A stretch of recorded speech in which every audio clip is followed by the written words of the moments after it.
they messed me up good. They hit me with 3 different cars and they grabbed me by my helmet and like tried to flip my face. Yeah, they weren't happy, which I understand. Like all over the internet, they were starting to look bad. One of the cops came to the jail and was like, "Do you feel like our officers mistreated you?" I was like, "Nah, I think we're even, bro."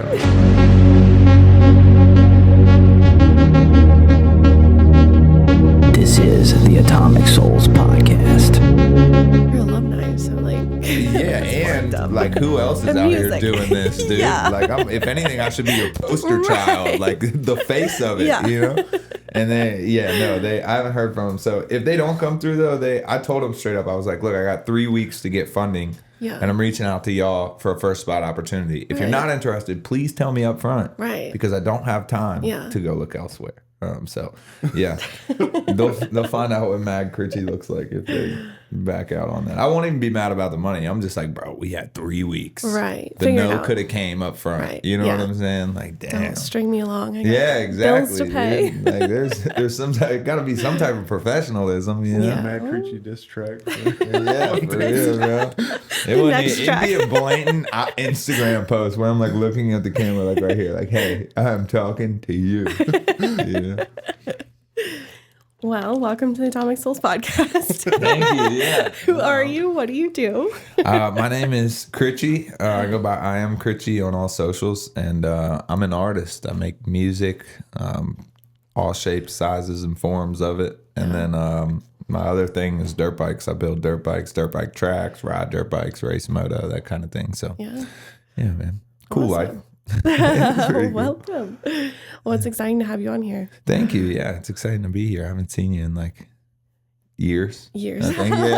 It's been some years. Yeah, it's been some years. Yeah, it's crazy. Like, what was life back when I knew you versus now? Yeah, I was like broken and walking around. I'm pretty sure I was still in like the cargo shorts, wife beater phase with like all the burn holes and like, you know what I mean? It was a little rough. You had a lot of excitement though, and I remember that stuck out to me. Yeah, it still has not gone away. It still hasn't gone away. I still, I feel like that's where a lot of people fall short is the gratitude. Like if you've really seen that type of darkness, it's like, how can you not be grateful for every day? Yeah. Like not getting high. Even the hard ones with the kids sometimes. It's like, oh yeah. You know, and it's just hard. It's hard not to be grateful and smile about every day, you know? Where did you find that?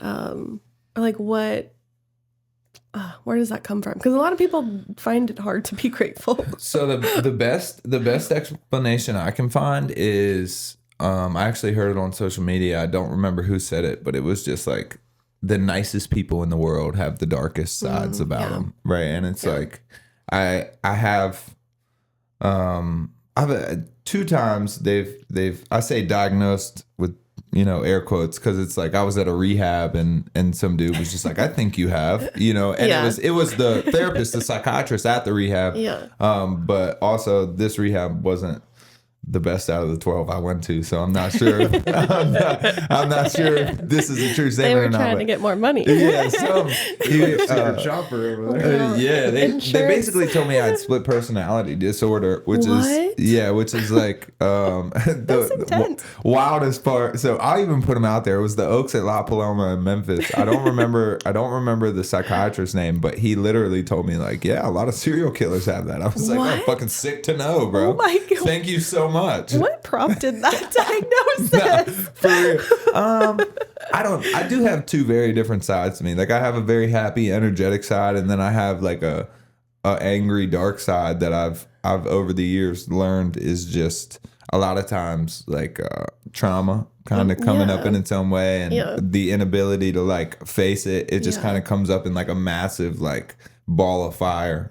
But I think just walking through the roads that I walked through and how dark everything got, and like how off track I was from like a suburban kid with 2 nice parents in the city robbing drug dealers and kicking doors down and like trying to fit in with that crowd. I think it's just like it doesn't allow any room for me to not be grateful. Like it doesn't I have no room to not be grateful. I play with dirt bikes, dirt, and music all day. Like the inner child in me is constantly happy, you know? That's what I remember from when I first met you was you were so excited about dirt bikes. And I was like, this dirt bike kid. Yeah, man. And music. And it was I feel like there's passionate. such a calm thing about them. Yeah. You know? Like there's a very therapeutic thing about dirt bikes. To some people, you see somebody riding and you're like, how are they keeping up? Look calm. Yeah. But to me, it's like when we're sitting here talking, my brain's having 9 different conversations in my head. Yeah. And then one of them comes out of my mouth. When I'm on a dirt bike,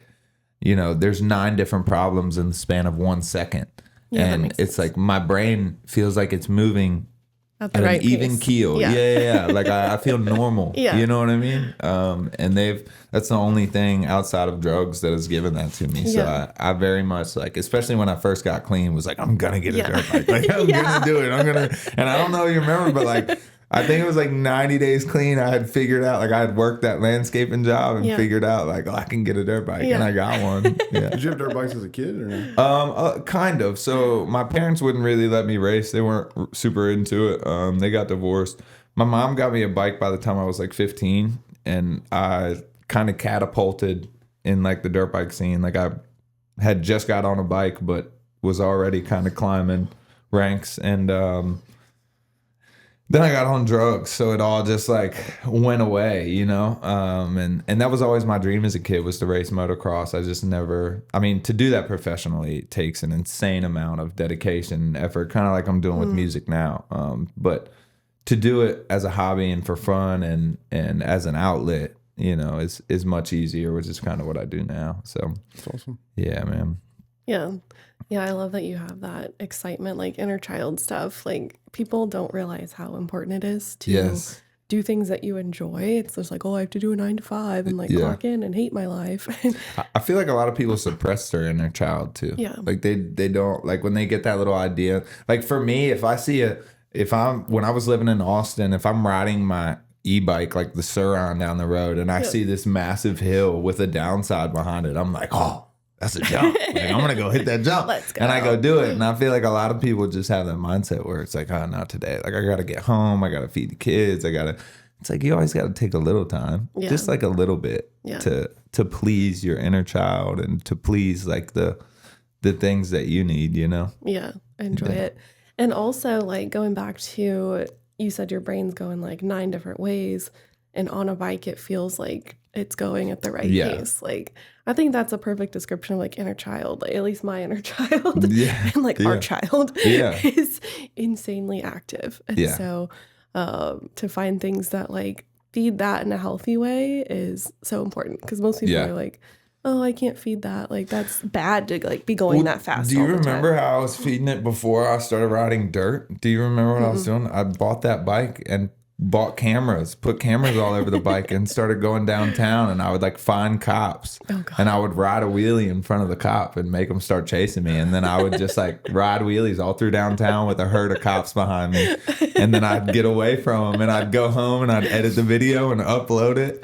And I'd make a bunch of money off the video on the internet. And GTA game. Dude, I made good money for some months doing that. Yeah, no lie. You'd be surprised how much people will pay on the internet for a good clip of somebody running from a cop. Yeah.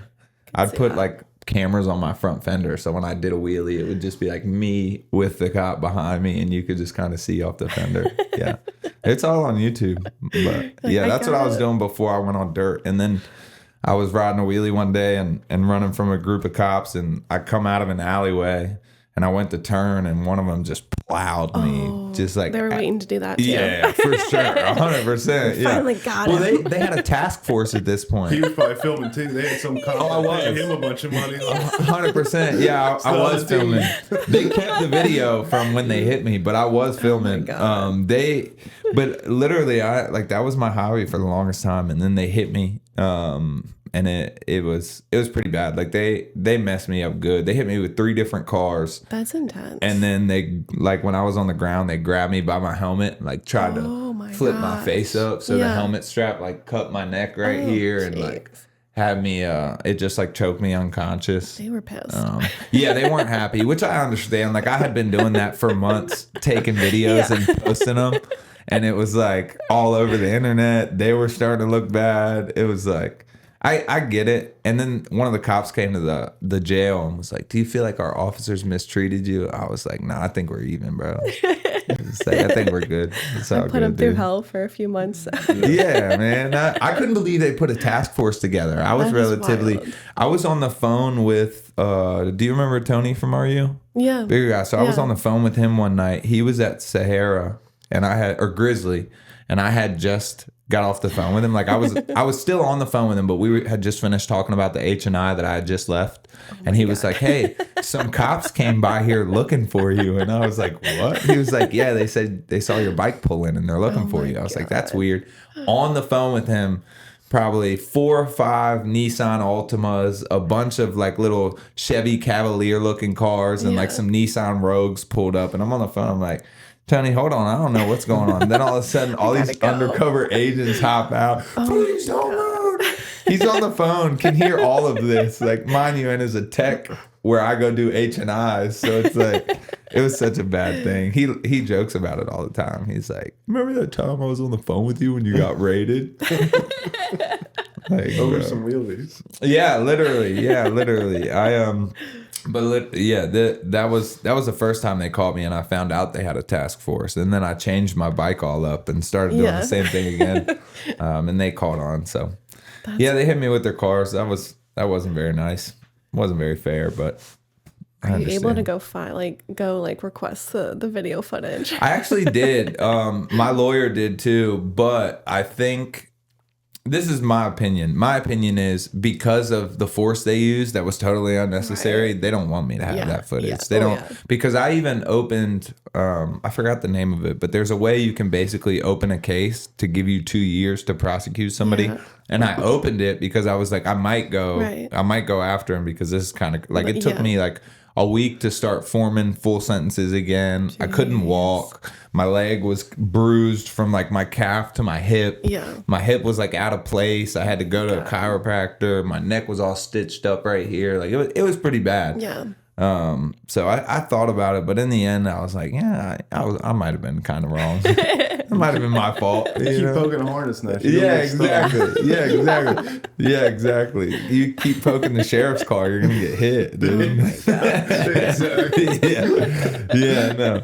Yeah, so I kind of realized, I was like, I fucked up. That was my bad. So that's why I ride dirt now. That's why I only ride at dirt bike tracks now, because I was like, it was fun while it lasted. Yeah, the high was good while it was there. Yeah. A little bit safer for you then. Yeah. It doesn't involve cars for sure. Yeah. Yeah. Jeez. And then how did you get into music? Was that kind of the same for you? Like something growing up that you enjoyed? That has a way more of a story to it. Like that has a lot of layers, where it's like, I was a kid, my parents had got divorced, and I didn't understand emotion. Like in my house, that wasn't a thing. We didn't talk about how to deal with being sad, how to deal with being angry, anything like that. So like after my parents got divorced, I felt like kind of lonely, you know what I mean? Like my dad was talking to other women, my mom was talking to other dudes, like they were all focused on that. Yeah. And so I remember like I put on a CD one day that my dad never let me listen to, and I was a kid, and like he was out cutting the grass and I just jammed it. And I just remember being in the house, like, and that was the first time I had smiled, laughed, or like felt okay in a long time. And that kind of started like the poetry thing when I started going away and getting sent to like group homes and things like that. I was always the youngest, so I'd be like 13 in a group home full of Baltimore City kids that were 17, 18 years old.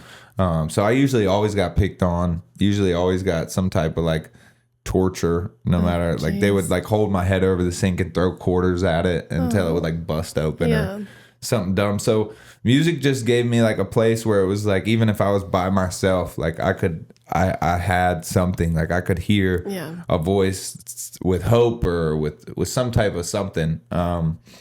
And so I started writing poetry, and then the poetry kind of turned into songs, so it was really like a long, from about second grade to now has just been music's always been there. Like all the nights I didn't want to live and all that stuff, music's just always been there. So I never, when I got clean, I knew I was like, dude, like this is I've had a lot of opportunities to chase it professionally, but I've always been on drugs. Yeah. So it was like, oh, you can go open for Machine Gun Kelly in Cleveland. It's like sick, but like that $700 plane ticket is never going to get paid for, you know? So yeah, it always just kind of followed me around, and it was almost a chip on my shoulder. Like I knew I could do it. Yeah. I knew what I wanted. I just never had the discipline to be like, stop all the bullshit and go after what you want. Yeah. Which came after I got clean. So yeah.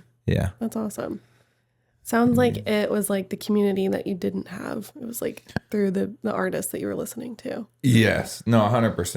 And just to know you're not alone. Like when you hear someone of a more successful caliber speaking on things like mental health and depression and like telling you like, hey, it's okay. Like, it's normal. It's normal to feel that way. Like it's okay.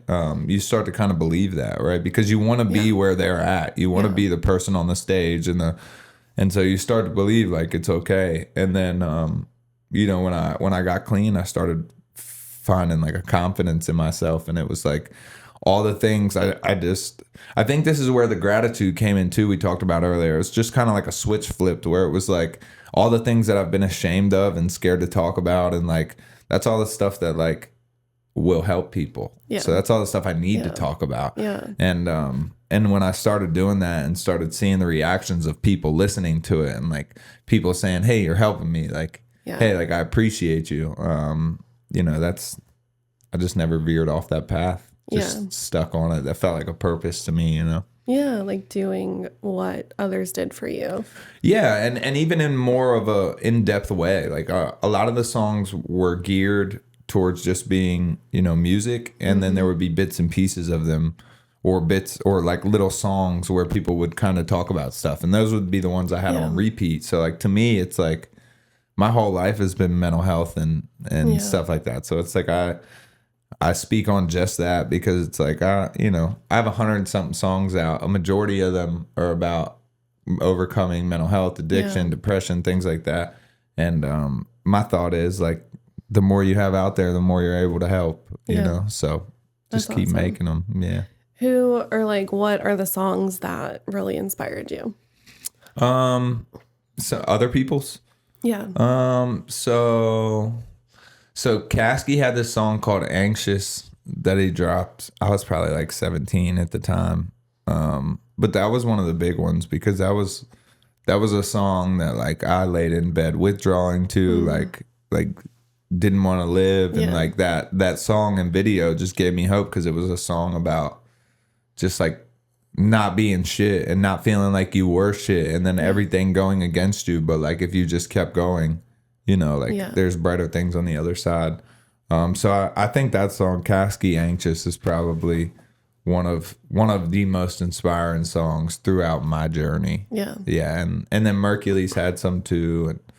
And he had Way Down, which was like, that was like a victory song when I wasn't winning. Does that make sense? Yeah. Like it gave me hope that like one day I could be there. Yeah. Yeah. And I've worked with both of those artists since I've started making music. So it's pretty cool. Yeah. How is that? And like, do you talk to them about the inspirations? Yeah. So, I definitely give flowers anytime I meet somebody, and I'm a lot to handle. Like I talk a lot, you know, and, so like a lot of the industry guys aren't really like me. Like they're not really like, I'm like, fuck the paperwork, fuck all the extras. Like, let's sit down and talk and make a dope song. And like, I don't really care who owns it or what, but like, as long as it helps people. And everybody else is more so like, well, there's a fee and there's a don't fuck me over. Yeah, you know, like just a bunch of extra shit. And I'm just not really like, my mind doesn't work that way. Like, I have no thought of like if they're gonna fuck me over. I'm just like, if it happens, like whatever. Let God handle it. Yeah, it's not my problem, dude. So. What was the question? I'm sorry. Oh, working with them. Like, have you shared the inspiration? Yeah, they. So like I said, I always give flowers. Like I let them know up front. Like, hey man, like you've helped me a ton, dude. Like I can't wait to work on this song. And honestly, every song I've gotten back has been like phenomenal. Yeah. Sometimes you get songs back and you're like, did you really try on this? Yeah. You know? But I haven't gotten any of those yet. Like I haven't, not from anybody. Quinn, Peso, Merck, Kasky, anybody that I've done songs with has sent an amazing song back. So that's awesome. yeah, it's been good. What is that process like? Like you do like just a scratch track and send it to them? Yeah. So ideally, usually I'll try to have something that sounds finished with my verse and the chorus on it, and then just wherever they're gonna go will be open beat, and I'll send them that. And then sometimes they'll ask like, "Hey, can you send me just the beat?" And I'm like, "Yeah, I'll send them that." And usually I just give them time, because I know as an artist, like people will pester the shit out of you to get stuff done, and it's like that's when you come out with a bad product. It's like when you're rushing somebody to be creative. Like you gotta remember that everybody's creatives, and creativity isn't something you rush. Like it happens. So a lot of them, I've like, the artists have been out on tour or something where the energy's building, and I'll like send them the money and be like, bro, don't even worry about it. Like just wait till you get off tour, take your time. And that's worked out really well for me, because it's like you come off tour with all that energy, all that hype, and you're like, all right, what's next? And first thing up, that feature. And it's pretty smart. Yeah, it's been a pleasurable experience really with everybody that I've worked with, honestly. Yeah, it's been pretty smooth and easy. It's awesome. Yeah, man. What gave you that idea to reach out to those people? Because it seems like kind of big names, and you're just starting out back then. So it's like, what gave you the audacity? I know, right? They inspired a lot of it, man. And I think I chase things with meaning. I don't really chase the numbers or the goals. Like my monthly listeners are not very high, but I just chase the meaning. Like to me, both of those dudes played a part in saving my life when I literally, they wouldn't even imagine the places I was sitting listening to their music. Yeah. And that meant a lot to me. So to me, it was like, again, it was like that inner child thing where it's like, if you can bring this full circle, imagine how crazy that is. Like years ago, you're laying in bed crying, withdrawing, like saying you don't want to live, telling your mom you're going to just off yourself and all these things. And then like, some years later, you're working with those artists that you were listening to. I think it was just a full circle thing where I was like, I have to do this. And then it just worked out so beautifully where it was like, I hit up Kasky, did a song with him. He posted me on his page and said some nice things about me. Shout out to him for that. Mercury saw that, followed me, which made my DM from 2022 pop up in his inbox. Wow. And so he saw that and was like, yo, bro, like you're fire. Yeah, let's work. And so that kind of came from that. And then the Lil Russell song came after that. It's all a God thing. I think it just all keeps falling into line. It's not even like I just have the ideas, you know. That's all I got is ideas. Just keep doing. We talk about that a lot. Of just like have the vision and like do something towards it. Yeah, just keep going. That's my motto to everybody. I don't know if you see it on Instagram though. Everybody always posts like, "Oh, I've been clean for a year," and I'm like, "Keep going, keep going." Like keep going.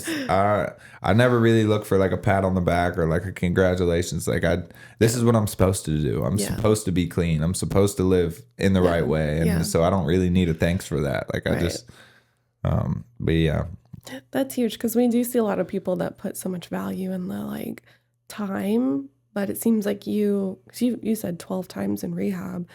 It seems like you're just like, that's just normal now. It's just like who I am, and it doesn't really matter. Well, it does, but I get what you're saying. I definitely used recovery as more of a foundation and not an identifying character. Yes, right. Huge. Like I went to rehab. I did all the work. I did all those things, and I'm like, there's got to be something that's next. Like nothing wrong with that. Like I know a lot of people that spend the rest of their time in recovery spaces because it helps them, which I totally admire. I just personally, I felt like it was like if I get dragged in easy, right? So if I'm around people that are telling me about their problems all the time, I'm going to get into this mindset where it's okay to complain. And like, that's not, for me, that's not, once I start complaining, I start complaining. And it's like, I can't do that.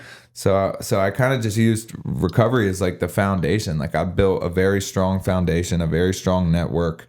And I was like, okay, now with this, where can I go? And I kind of just started trying to level up with it. It's worked out so far. Yeah. Yeah. It's easy to get stuck in that like negativity. And so you have to like shake it off. Be like, all right, that's the foundation. I'm going to go do 100%. what's I remember next. my last meeting. Like I remember sitting in my last meeting, not even my last meeting. I've been like, I'll go once a month or something like that and just meet some friends and hang out. But like, I remember when I did 180 meetings in 90 days. The first 90 days I did 2 every day. Yeah. And I remember like probably 6 months clean, I was doing 3 meetings every week, and I went to one and people were just in there complaining and like the recovery side of me wanted to be like, oh, like let me help you. Right. But the person that had been in recovery already for months and months and months, sponsoring people, this and that, just came to realize that like not everybody wants help. And when they do, they're going to ask you for it. Yeah. You know what I mean? Like letting people know they can ask you for help is the most important part. Yeah. Trying to bully your way into helping them is not a thing. Right. Yeah. So it's like, I just kind of had to realize that and realize that all I could worry about is me. And if I go and do great things, that's just as helpful as me sitting in a room with somebody and being like, hey, like you can talk to me, because they see it's possible. You know, I feel like showing somebody something is possible is so much more valuable than just telling them. Oh yeah. You know? Yeah, because you can't just like beat it into their head as much as you want to like shake exactly. them. Yeah, 100%. Yeah, and I know what that's like because my mom probably wanted to shake me for years. Yeah, for sure. That's awesome. What I have to ask you your thoughts on this rapper. For sure. I'm obsessed with him. For sure. Russ, what are your thoughts on Russ? Oh yeah, he's kind of like I never really know. So they say he's an independent giant, and he may be that. I just know that as an independent artist that's been dropping a song every Friday and posting every day, like my recipe's not working like his did. You know what I mean? But he has fire music. Like his music's super fire. It's very much introspective. Like a lot of his music is very introspective. And I'd love to work with him. It impresses me what he's done, right? Like I'm very impressed with what he's done and how he's done it. And he's got a lot of wisdom. I'd say honestly, my opinion on him is I would love to sit down for a conversation. I would love to sit down and talk to that guy, not even about money or anything, just like about like life. and how did you go about it? Because there's, you know, when people give you a blueprint, if they're vocalizing it, there's parts that are left out every time. Absolutely. So it's so to me, it's like I would love to sit down with him and really talk to him and be like, what did you do? Because I have the work ethic. I have everything I need. I just don't have that blueprint. He talks about putting out music constantly. That's what I do. I drop a new song every Friday. Literally every Friday it's a new song. So he has thousands of songs out. It's crazy. No, he's impressive. And like I said, his music's just really good. Like lyrically, substance wise, any aspect of it. I'm a fan. Like not to say I listen to it because I don't really listen to outside music very much. Like I'm often worried about my own. Nice. But no, he's phenomenal. I'm highly impressed with what he's done. I love his message. A piece of the puzzle that a lot of them lead out is the paid acquisition part, because everybody wants to act like, oh, I'm fully organic and everything's homegrown. We work with a lot of artists on socials with the marketing agency. Not a single one of them is at the truth. Every single one of them does paid stuff. 100%. Whether it's boosting, ad campaigns, whatever the case is. Like, I'm not saying that you shouldn't do those things, but I'm saying everybody tries to act like they don't know. It's all organic. I've yet to see that be the case. That's what we do. Mine's all organic. Independent. He's very in particular to say he's an independent artist. I don't think he says it's organic. No, well, independent and organic are definitely two different things. Like mine is organic, which is where you've been dropping a song every Friday for a year and your monthly listeners have gone up by 7. You know what I'm saying? Like, but to be honest, like, I already know why I haven't blown up, and I know why a majority of artists don't. And it's not because they're not posting enough. It's not because their music's not good. It's because no one is putting $250,000 behind them and being like, hey, we're going to blow this out of the water. Which is why I'm running that fundraiser that I'm running right now. Because it's like I saved a ton of money. I put a plan together. I was like, you need X amount of dollars. How much of that can you cover? It's like, okay, we need an additional $20,000. Run a fundraiser, see if we can get it. And then after all that, I have my funds and I can kind of take that route. But it's it's almost impossible without that route. Like I you're believe fighting it is. machines. Yeah. It's you know what I everything's mean? about Really? impressions. You get a percentage of impression share. So if your impression share is small, the percentage is what scales, Yeah. right? So you're only going to get 20% of your impression. If your impression is 100 people versus 100 million people, Yeah. 20% is a lot smaller. Exactly. Yeah. And that's the part I think people like. I think when it comes to running ads, that's the part that people fail to realize. Y'all are familiar with this topic, but like that's a lot of people are like, oh, we need to run ads to my Spotify. We need to run it. It's like, no, you need to run an ad to show people your face. Yeah, the And biggest, then you need Brand to run an recognition. ad. Yeah. And it's like you subliminally want to find your way into their brain cycle. Yeah. And to the point where like next time they see your post organically or even inorganically, like you want them to be like, I've seen that before. What is that? And click on it.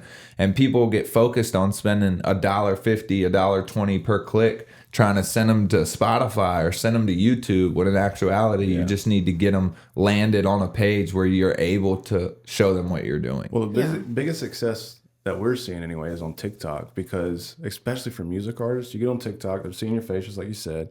You can boost that. It's still purely organic. You're boosting on platform. But then the cool part about TikTok is it's all about the sound, right? And so you can clip your sounds to be sounds that people use. Yeah. And so what a lot of artists are doing are intentionally finding bars that are postable. Like this is something that somebody would make a video to. Absolutely. And that's what goes viral. Yep. Yeah.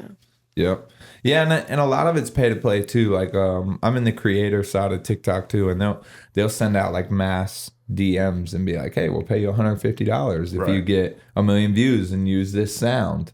And so it's like I said, the machine. Like that's the machine. Yeah. The machine is the labels with all these things in their pocket. Like all, I don't have the power to appear on 40 blog sites at one time. A label could make one phone call, sign one check, and next thing you know, you're everywhere. Yeah, people think the new age of like the DIY artists like Russ, like they killed the labels. That's not true. The labels just migrated to. It's like the cigarette companies. The cigarette companies didn't die; they migrated, and they're still in vaccines and stuff. No, exactly. Yeah, they're art of the pivot. it's the same thing. I mean, they labels definitely aren't dying out. They have too much money to die out, and as long as they have money, they're gonna be able to do what they want, and pretty much control everything. You know, so yeah, no, I don't see that dying out anytime soon. If anything, maybe a switch will happen where real music will start to be appreciated, and all this hibbity hoopla bullshit of people like rapping about guns. And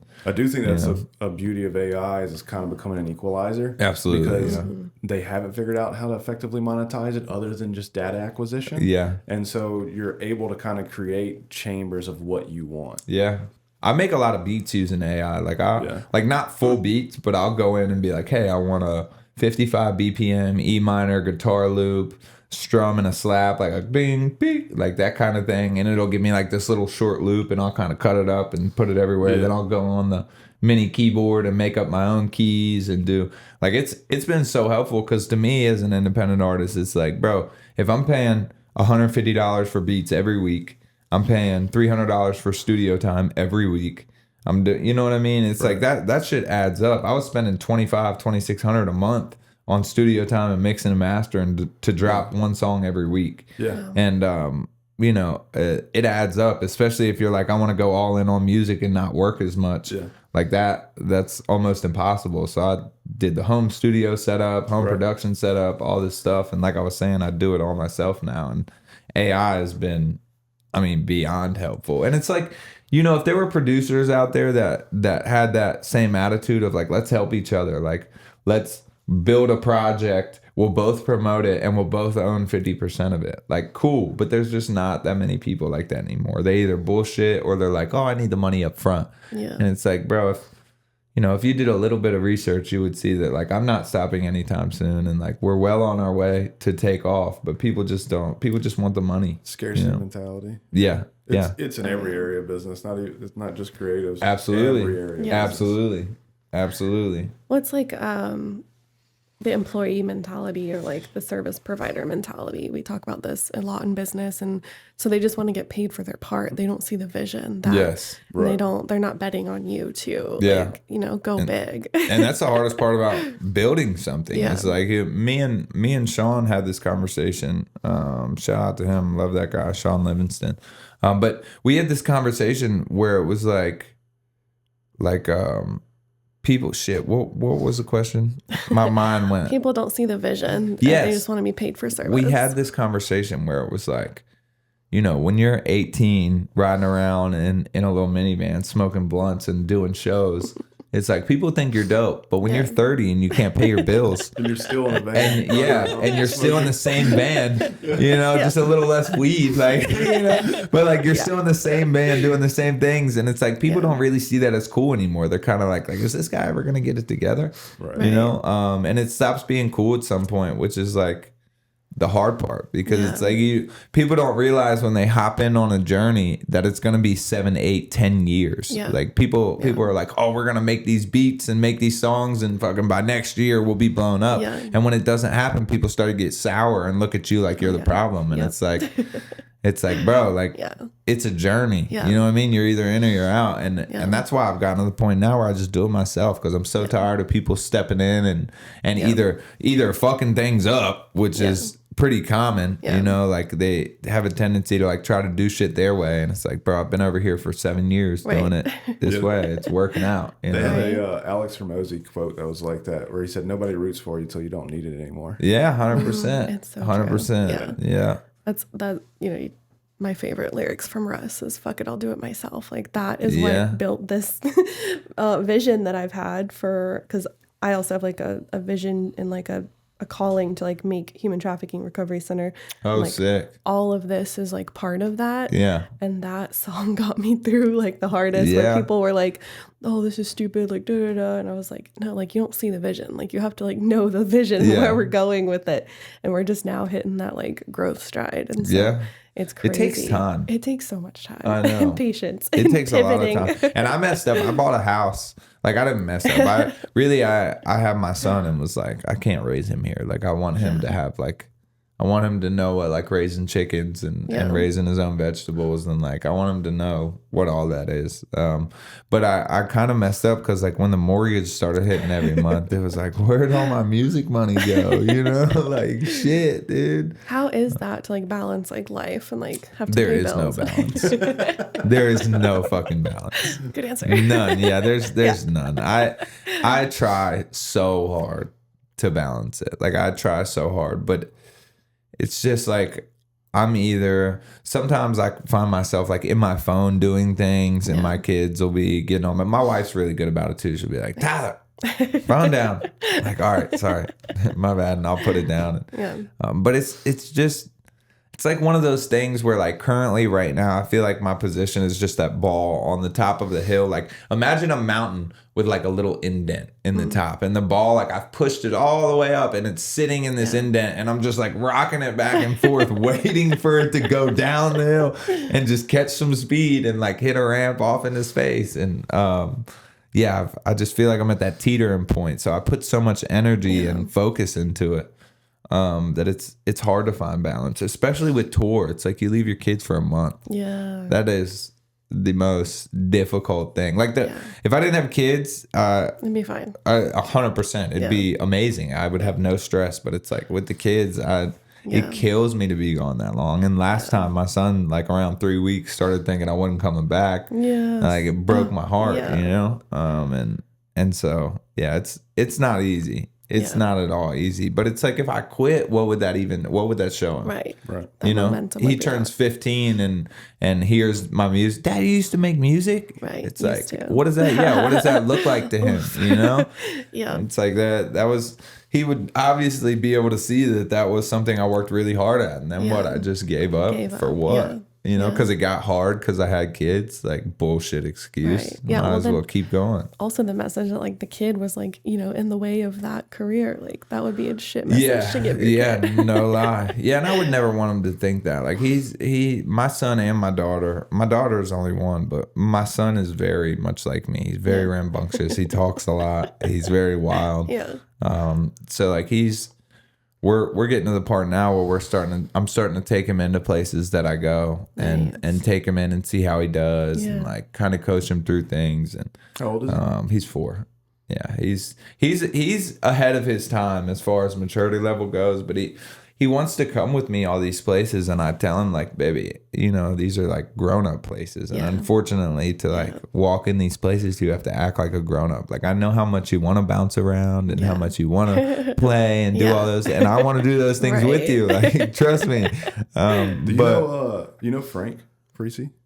Yeah, well, I know of him. I don't think I've ever met him personally, but I do know of him. Yeah. Y'all would hit it off. He brings his 8-year-old to he's all got of an his 8-year-old big son, stuff. and the exact same thing because he's like I don't know, going to all these fancy meetings and stuff. Yeah. Because he's got a book out and he's public speaking and all that stuff as well. Brings his son everywhere. Yeah, It's so cool. I don't know what age that started at, but you're making me think of him while you're saying. Yeah, y'all should meet. That's I plan to like that. I'm kind of raising him in that fashion where it's like, if you're just calm and relaxed, you can, like the other weekend we went to watch like a documentary thing, and he came with me to that and sat in the theater, didn't move, like he did so good, he listened. Nice. I told him, I was like, buddy, we're getting close, like we're getting close to the point where you can come with me everywhere, and I just want you to know that I am also very excited about it. Right? You know what I mean? Like I'm stoked on it. And then like one of our big goals is to buy either a tour bus or some type of RV in the next year, so that way when these tours come up, it's like, come with you. Hey, like let's all go. Awesome. And like I gotta be able to carry a dirt bike on the road because man, hit up all the dirt bikes. Yeah, well, you get like withdrawals from those things. Like last Merc tour, literally we were in Colorado, and these kids came by doing wheelies on dirt bikes in the street. I literally walked out to the middle of the street when they came back to come back by, and I was like, wait. Let me ride one. No, nobody let me ride one. That'd be a great networking tool, though. You pull up with an RV and pop a dirt bike. Well, that's what I mean. Yes. And to have it on stage. Like there's no one does that. You know what I mean? And also, respectfully, I don't think there's a single rapper that rides dirt bikes that is keeping up. So it's like, I not only feel like I could be in that lane, but I feel like I could kind of be that lane, It's a great niche. It'd be a business write-off too. Yeah, a lot of it. And that's another thing I tell my wife is like with the LLC stuff, I'm like, man, it's just sick because it's like music and dirt bikes is our thing. So that's all in the LLC. Yeah. And then it's like we hire our kid, you know what I mean? And it's like every dirt bike race, every travel, that's all team building exercises. You know what I mean? It's all right off. Marketing. Right off. Yeah, exactly. Yeah, no, exactly. So it works out. Yeah, man. I love how supportive your wife is. It sounds like she really sees the vision. Man, honestly, it's been a journey with her too, because it's like she didn't. I'm not saying she doesn't see the vision. She does now for sure. But I think somewhere along the way, like she had one of those like kind of adult moments where it was like, hey, like we're spending a lot of money on this. Like, we're 6 figures in, and it's like it hasn't really gone anywhere. And like it has, but it hasn't. And she's like, like we need to work towards something, like secure, something that's almost guaranteed. And so like we had a conversation one night, and I think, I don't know what she did. I don't know if she went back and watched podcast of me talking or like what, but it kind of just clicked for her. It was like, this is something he's not going to let go of. This is something that he's always going to want to do. So she is the one that finds the balance. Like she is the one that's like, we don't have this money. You need to go and make this amount of money. Like and so that's my corner coach 100 out of 100 times. Like it's bad days, I go back and curl up on her chest, It's like that's my rock for sure. Absolutely. Yeah, she's been more than supportive. You gotta have that the balance. Mike is the balance with us. I'll have all these ideas, and he's like, well, like we gotta figure this out. Yeah. You need that, like the solid person who's grounded. 100%. Yeah, because I got a billion ideas at one time, and I'm like spewing them all out, and then she'll be like, hold on, let's work on one at a time. And I'm like, but what about the other 6? You know what I mean? I think last year we had to finally say like no more business, no new business. Yeah, like no new ideas. Yeah, just work on the ones you got. Stick to the path because we And then have we had, 4. 3 or 4 different people pitch us within a month or 2 of this year. Yeah. Yeah. Yeah. No new business. Just keep going and expand what we have. Exactly. Yeah. No, it works out, man. It works out. Sometimes you gotta have.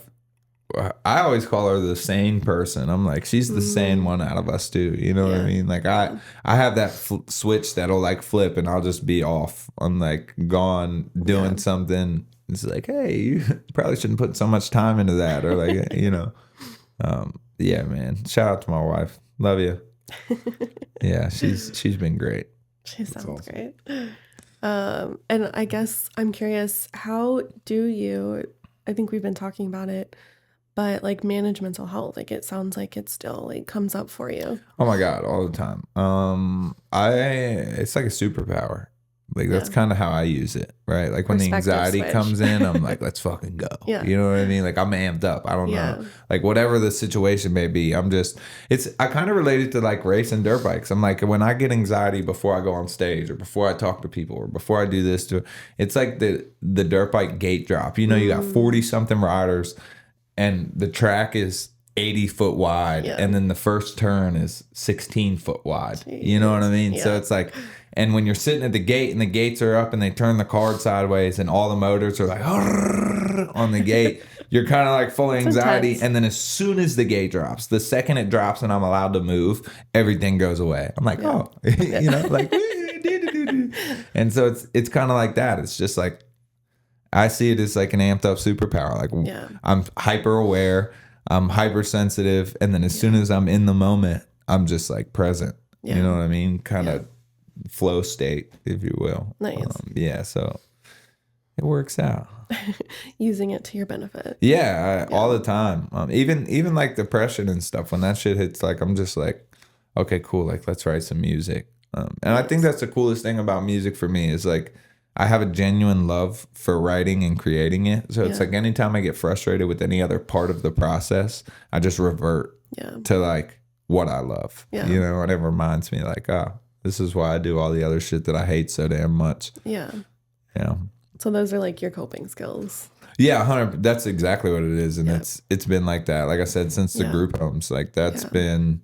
I put it on the paper, and that gives me a feeling of like a weight lifted. I record it, and that gives me a feeling of like I talked to someone about it. I put it out, and that gives me a feeling of like everyone knows. You know what I mean? I actually just dropped a song called Trauma that was about like I don't know if you ever had this happen. I was in Maryland and I was driving past like my old neighborhood and like had some trauma just like smack me in the face, like shit that I had. Yeah. And it was like, I didn't remember it. It was like my mind had suppressed it. It was nowhere to be found.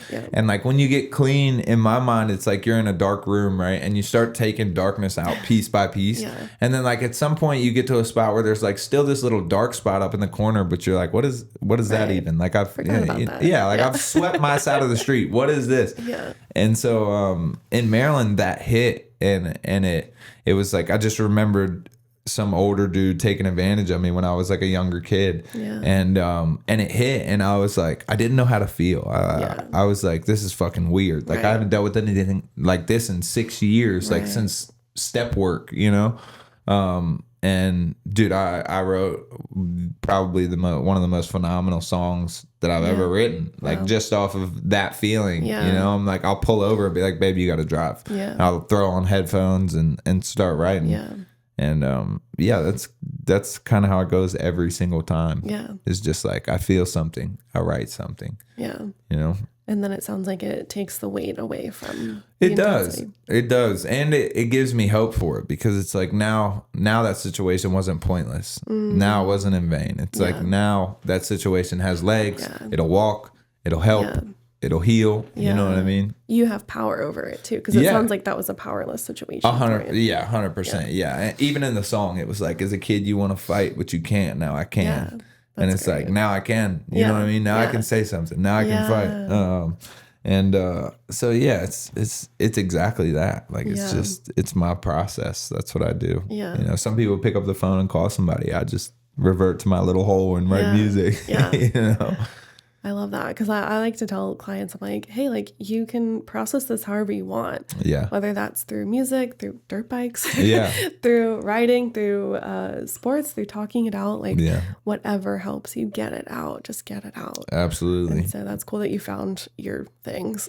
Yeah, it was kind of wild. I found it early in life and just never really realized. Like, I remember being younger and being like, I don't think I should write this in there. Like, I don't think I should put this. Or like, I'd write a song in jail and the COs would do a cell raid and find it and be like, hey, are you okay? It's like, this song's pretty dark. It's like, yeah, that's just what I do. Yeah, we exactly. Need to put you on a Wonder No, exactly, dude. Yeah, you need the turtle suit? It's like, absolutely not.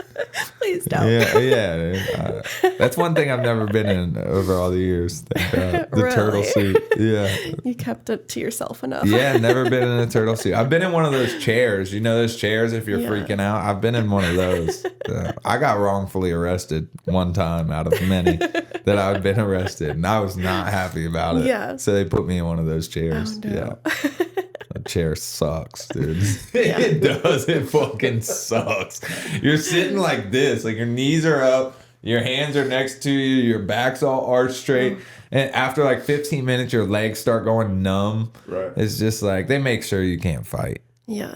They're like, yeah, we won't have any more problems out of this guy. You just unlocked a memory of mine actually.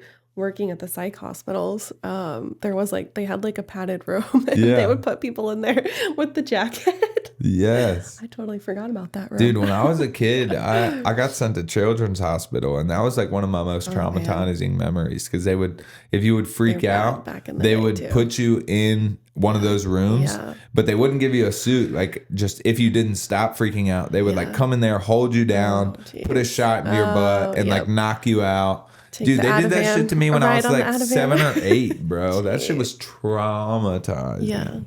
Yeah, that was like one of the worst experiences ever. Yeah. I think not so much because of the little room. Like, every time they put me in that room, I immediately was like, I'm gonna kick my way out of this place. Like, I feel like it would escalate people that would get into 100%. Yeah, absolutely. It did. Like, every time I went in there, I would either there was like, it was the padded room and then the cafeteria room, and there was a big whiteboard on the side of the wall. So every time they put me in there, I'd kick the wall until that whiteboard would fall down. And then I'd start kicking the door, trying to get the door. And then as soon as I started kicking the door, they'd come in there and put that shot in my butt. You're like, man, dude. Yeah, I was young. I always try to like take it from them and jab them with it. Like, it doesn't feel good, does it, motherfucker, dude? Damn. Jeez. I was so young, bro. What do you think you needed in that moment instead of that situation? A hug. Yeah. I just needed a hug, dude. I was such a lost little kid. Like, my parents got divorced, and they always, like, granted, I don't blame them because I feel like this was the way of their time, was to trust the doctors and trust. And like, they would always take me to doctors, and they put so much money into trying to help me, but they never did it themselves. And I feel like that's where all like the pain and the distance came from, was that like every time I needed help, they were like, who can I pay to help him? Yeah, somebody else needs to help him. Yeah. Because, which I like, honestly, if I wasn't the way I am, I may feel that way about my son, but because of the fact that I'm identical, I totally get it. So it's like, I know how to handle those things. My dad is not at all like me. Like, he's one of the head engineers for Department of Defense. He's like a desk guy, very calculated, very frugal with his money, like he's a good man. But you know, I think that was just their way. But that brought a lot of pain into my life, like all of those situations where it was just like, I need help. And then my mom was always the one that was like, I'm here for you. I'm here for you. So when she wasn't around and I was just left to get help elsewhere, it was like, I was broken, felt lost, you know? And then that kept going. Like, I didn't spend over a year at home until I was 17. Yeah, it was always like juvenile centers, group homes. And while they were trying to help, it really just all made it worse because it was like, I was the young kid and I always got picked on or bullied or assaulted in some way. Like, it was it was just kind of a shit show, you know? But I wouldn't trade it. I mean, I feel like I turned out okay. Yeah.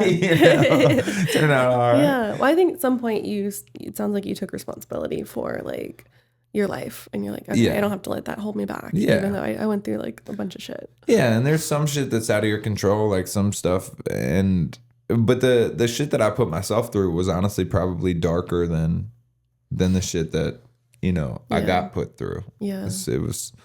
It was yeah, I don't know. I think it went from like lost and alone to like angry and resentful. You know what I mean? And like that anger and resentment carried me all the way through my addiction. Like I was just mad and wanted to prove to people that I was the badass they always said I was versus the good kid they said they knew I could be. Right. I just kind of leaned into that like I'm a shithead type of thing and became the greatest shithead I could. I'm gonna be the best at whatever I do. That's the addict's mindset, dude. Whatever it is, it don't matter.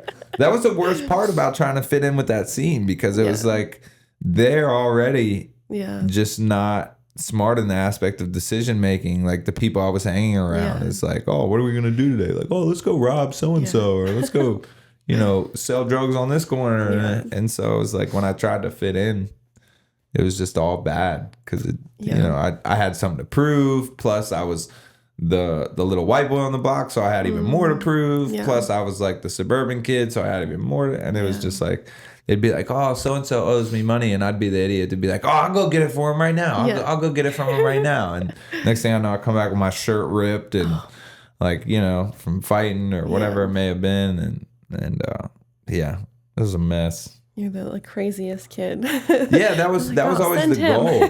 Yeah, exactly. Freak him out. And the crazy part is I took pride in that. Yeah. Like I took pride in that. Yeah. And they, like when they started giving me a name, being like, you don't want so and so to show up at your house. It's like I took pride in that.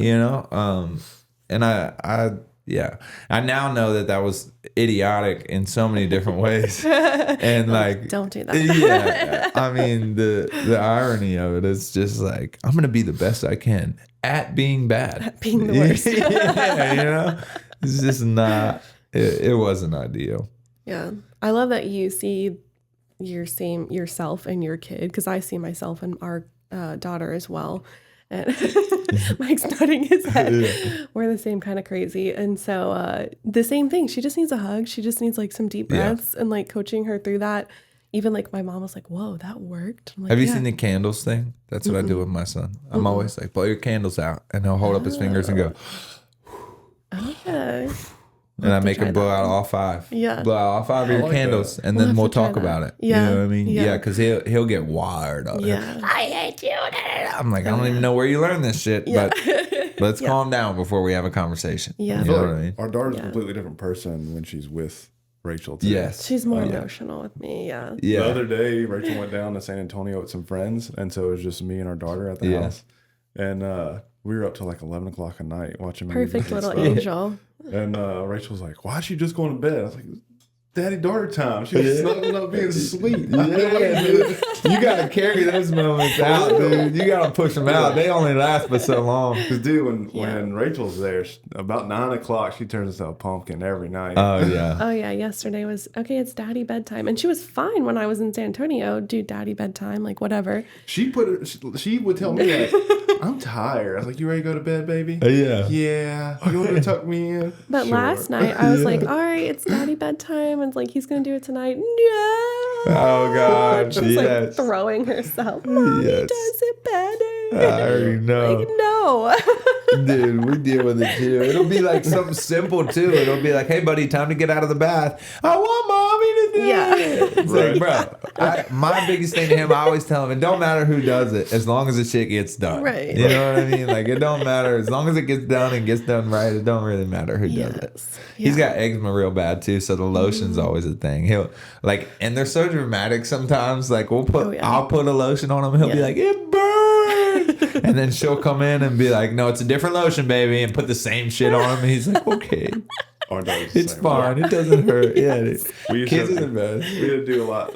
But she had allergies that we didn't know about at first. Yeah. And so we were doing like with Aquifer and stuff a lot. Oh, yeah. Because we used other lotions and that made her break out. Yeah.